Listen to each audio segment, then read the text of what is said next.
السلام علیکم ورحمۃ اللہ وبرکاتہ۔ کیا حال ہے آپ سب کے؟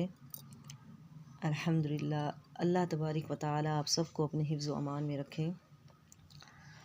نحمدہ و نصلی علی رسولہ الکریم، اما بعد، اعوذ باللہ من الشیطان الرجیم، بسم اللہ الرحمن الرحیم۔ ربی شرح لی صدری ویسر لی امری واحلل عقدۃ من لسانی یفقہوا قولی۔ ربی زدنی علما، اللہم زدنا علما، اللہم فقہنا فی الدین، اللہم انی اسألک علما نافعا ورزقا طیبا وعملا متقبلا۔ آج ہم پڑھیں گے سورۃ لہب۔ سورۃ اللہب، سورۃ لہب مکی ہے۔ لہب کا کیا مطلب ہے؟ لہب کہا جاتا ہے شعلے مارنے والا، چمکتا دھمکتا، چمکتی دھمکتی چیز کو لہب کہا جاتا ہے۔ شعلے مارتا ہوا، سفید چمکتا دھمکتا جو ہو اسے لہب کہا جاتا ہے۔ لہب کون ہے؟ لہب جو ہے یہ آپ صلی اللہ علیہ وسلم کے چچا تھے، چچا ابو لہب۔ ابو لہب جو ہے یہ آپ صلی اللہ علیہ وسلم کے چچا تھے۔ یہ قرآن کی ایک ایسی سورت ہے جس میں ایک شخص کا نام لیا جا رہا ہے، جس میں ایک شخص کا نام ہے۔ پورے قرآن میں کسی اور دشمن اسلام کا جو نبی کا دشمن ہو سوائے ابو لہب کے کسی اور کا نام نہیں لیا گیا۔ یہ قرآن کی واحد صورت ہے جس میں کسی دشمن اسلام کا نام لیا گیا ہے، حالانکہ اس کے علاوہ اور بھی دشمن تھے آپ صلی اللہ علیہ وسلم کے۔ ابو جہل جیسا بھی دشمن تھا، لیکن اس کا نام سے کوئی صورت نہیں آئی، اس کو نام لے کر مخاطب نہیں کیا گیا ابو لہب کا۔ کیوں؟ جبکہ یہ آپ صلی اللہ علیہ وسلم کے چچا بھی تھے۔ یہی وجہ ہے۔ دیکھیں، اگر ہمارے جب اپنے ہی مخالفت کریں، اپنا ہی ہمارا کوئی مخالف کرے تو زیادہ تکلیف اسی بات کی ہوتی ہے۔ یہ آپ صلی اللہ علیہ وسلم کا چچا تھا، چچا ابو لہب۔ یہ ابو لہب کا جو اصل نام ہے یہ عبد العزیٰ تھا۔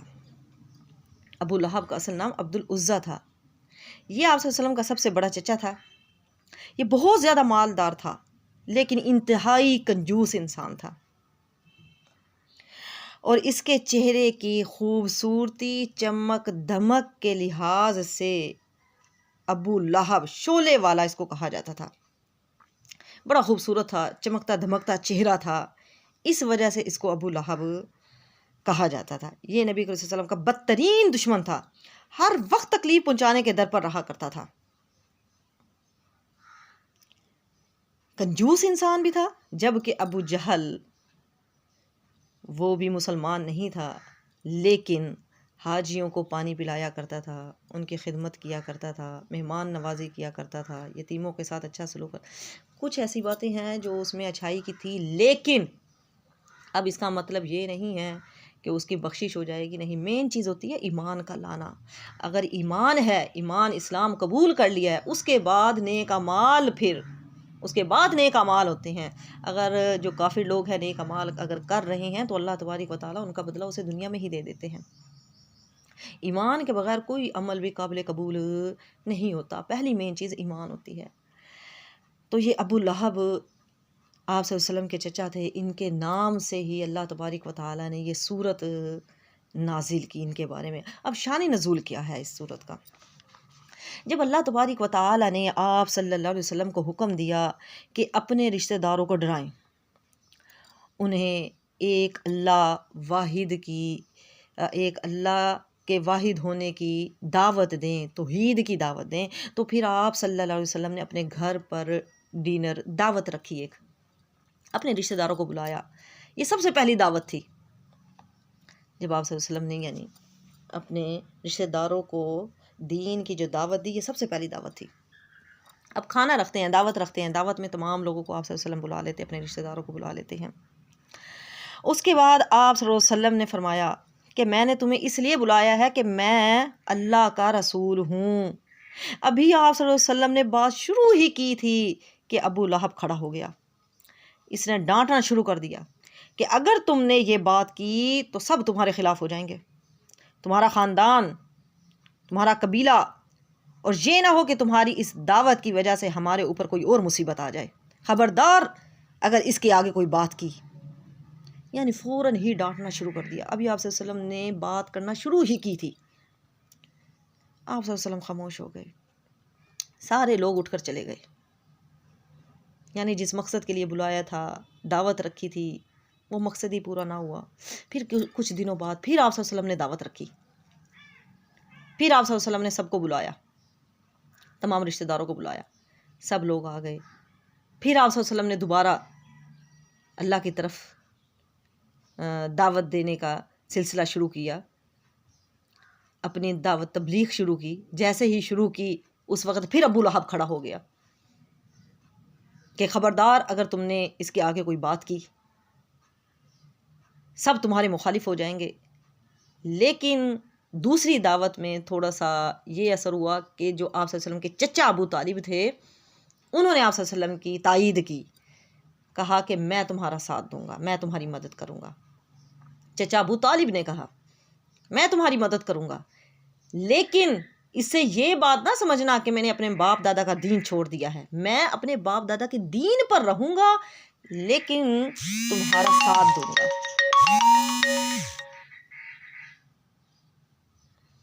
لیکن میں تمہارا ساتھ دوں گا۔ تو چچا ابو طالب نے، لیکن پھر ابو لہب بھڑک اٹھا، ابو لہب نے یعنی باتیں کی، تو اس وقت پھر تمام لوگ اٹھ کر چلے گئے۔ اب پھر تیسری بار جب اللہ تبارک و تعالیٰ نے پھر آپ صلی اللہ علیہ وسلم کو حکم دیا کہ اپنے رشتہ داروں کو انذار و تبلیغ کریں، تو آپ صلی اللہ علیہ وسلم صفا پہاڑی پر چڑھ کر، آپ صلی اللہ علیہ وسلم صفا پہاڑی پر چڑھ گئے اور کہا یا صباح یا صباحا یا صباحا یا صباحا کی آواز لگائی۔ اس وقت یہی دستور ہوا کرتا تھا کہ جب بھی کوئی اہم معاملہ پیش آنا ہوتا تھا یا کوئی اہم خبر بتانی ہوتی تھی تو پہاڑی پر چڑھ کر لوگ اپنے کپڑے پھاڑ کر ننگے ہو کر چڑھ جاتے تھے، یا صباحا یا صباحا یا صباحا کی آواز لگایا کرتے تھے۔ تو آپ صلی اللہ علیہ وسلم نے بھی اس پہاڑی پر چڑھ کر یا صباحا کی آواز لگائی، لیکن آپ صلی اللہ علیہ وسلم نے اپنے کپڑے نہیں پھاڑے تھے۔ آپ صلی اللہ علیہ وسلم نے یا صباحا کی آواز لگائی اور پھر تمام لوگ آ گئے۔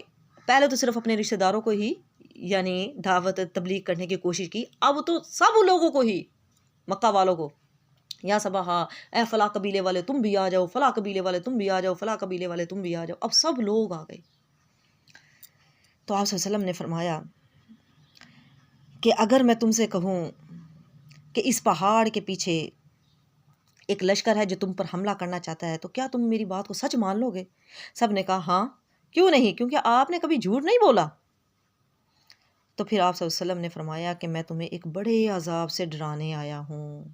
ابھی پھر یہی بات کی تھی کہ ابو لہب نے کہا کہ تیرے لیے ہلاکت ہو، تو نے ہمیں یہاں اسی لیے جمع کیا ہے۔ انہوں نے آگے بات کرنے ہی نہیں دی، تیرے لیے ہلاکت ہو، خرابی ہو، تو نے یہاں ہمیں اسی وجہ سے بلایا، اسی لیے جمع کیا ہے۔ تو اللہ تبارک و تعالیٰ نے یہ سورت نازل کر دی، سورت لہب، تبت یدا ابی لہب وتب، ابو لہب کے ہاتھ ٹوٹے اور وہ خود ہی ہلاک ہو، ابو لہب کے ہاتھ ٹوٹے اور وہ خود ہی ہلاک ہو۔ تو اللہ تبارک و تعالیٰ نے یہ صورت نازل کر دی۔ ابو لہب آپ صلی اللہ علیہ وسلم کے چچا تھے، لیکن آپ صلی اللہ علیہ وسلم کا بہت بڑا دشمن تھا، آپ صلی اللہ علیہ وسلم کے ساتھ بہت دشمنی رکھا کرتے تھے، ہر بات میں آپ صلی اللہ علیہ وسلم کی مخالفت کیا کرتے تھے۔ اسی طرح اس کے بارے میں ایک اور واقعہ بھی آتا ہے کہ ربیع بن عبید کہتے ہیں کہ میں نے نبی کریم صلی اللہ علیہ وسلم کو ذوالمجاز کے بازار میں دیکھا کہ آپ صلی اللہ علیہ وسلم فرما رہے تھے کہ لوگوں لا الہ الا اللہ کہو فلاح پا جاؤ گے۔ لوگوں کا مجمع آپ کے آس پاس لگا ہوا تھا، میں نے دیکھا کہ آپ کے پیچھے ایک گورے چٹے چمکتے چہرے والا آیا اور کہنے لگا لوگوں یہ بے دین ہے، یہ جھوٹا ہے، اس کی بات نہ ماننا۔ تو ربیع بن عبید کہتے ہیں میں نے پوچھا یہ کون ہے، لوگوں سے پوچھا یہ کون ہے، لوگوں نے کہا یہ آپ صلی اللہ علیہ وسلم کا چچا ابو لہب ہے۔ یعنی چچا ہونے کے باوجود یہ آپ صلی اللہ علیہ وسلم کی اس قدر مخالفت کیا کرتا تھا۔ ہونا تو یہ چاہیے تھا کہ یہ چچا تھا، چچا باپ کے برابر ہوتا ہے، باپ کی جگہ پر ہوتا ہے، اس نے آپ صلی اللہ علیہ وسلم کی پرورش کرنی تھی، اس نے آپ صلی اللہ علیہ وسلم کا ساتھ دینا تھا، لیکن اس نے آپ صلی اللہ علیہ وسلم کی مخالفت کی، جس کے بارے میں اللہ تبارک و تعالیٰ نے یہ صورت نازل کر دی، تبت ٹوٹے یدا ہاتھ ہلاک ہوں، ہاتھ ابی لہب ابو لہب کے، و تب اور وہ خود ہی ہلاک ہو۔ اب یہاں پر ہاتھوں کا ذکر کیا گیا ہے، تبت یدا، ٹوٹے ہاتھ، ابو لہب کے ہاتھ ٹوٹے۔ ہاتھوں کا ذکر کیوں کیا گیا ہے؟ ہاتھوں کا ذکر خاص طور پر یہاں کیوں کیا گیا ہے؟ اس وجہ سے کیا گیا ہے کہ ہاتھ جو ہیں یہ تکلیف دینے میں دوسرے جسم کے دوسرے اعضاء سے